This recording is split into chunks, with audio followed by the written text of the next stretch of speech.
Hey guys, இப்போ நீங்க பார்க்கிறது fully renovated ஆன kitchen. இது ஒரு minimalistic ஆன kitchen. ரொம்ப சின்ன kitchen சொல்லிட்டு அதுல நாங்க முதல்ல பண்ணது என்னன்னு சொல்லி பாக்குறீங்களா? வாங்க இங்க பார்க்கலாம். இந்த சிலிண்டரோட ஸ்பேஸை யூட்டிலைஸ் பண்றதுக்காக ஃபர்ஸ்ட் நாங்க பண்ணது இந்த சிலிண்டர் எடுத்துட்டு போய் பால்கனில ஸ்டோர் பண்ணிட்டு காப்பர் வயர் பைப்பை வந்து கனெக்ட் பண்ணி விட்டுருக்கோம்.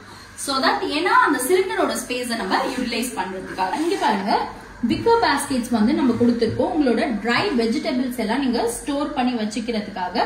இது வந்துட்டு ஒரு கட்லரி யூனிட். இந்த கட்லரி யூனிட் வந்து கிளையண்டோட கஸ்டமைசேஷனுக்கு ஏத்த மாதிரியே நம்ம சூஸ் பண்ணி எடுத்திருக்கோம். தென் இதெல்லாம் ரேண்டம் டிராயர்ஸ் ப்ரொவைட் பண்ணிருக்கோம். தென் கீழே பாருங்க, இது வந்து ஒரு பிளெயின் பாஸ்கெட். அதுக்கு கீழே வந்துட்டு தாலி யூனிட் வந்து ப்ரொவைட் பண்ணிருக்கோம். அவங்க பிளேட்ஸ் எல்லாம் வந்துட்டு பிளேஸ் பண்ணிக்கிறதுக்காக. இது வந்து இந்த டோர் ஒரு 180 டிகிரி டோர். சோ தட் இது உங்களுக்கு ஓபன் ஆயிடும்.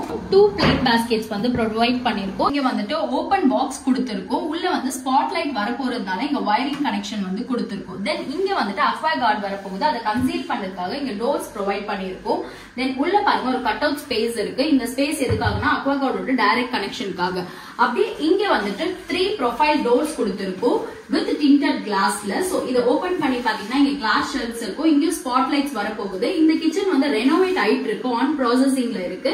ஃபுல்லா ரெனோவேட் ஆன பிறகு இந்த பிக்சர் வந்து நான் அப்டேட் பண்றேன். கிச்சன்ல வந்து அக்ரிலிக் லேமினேட்ஸ் வந்து நம்ம யூஸ் பண்ணிருக்கோம்.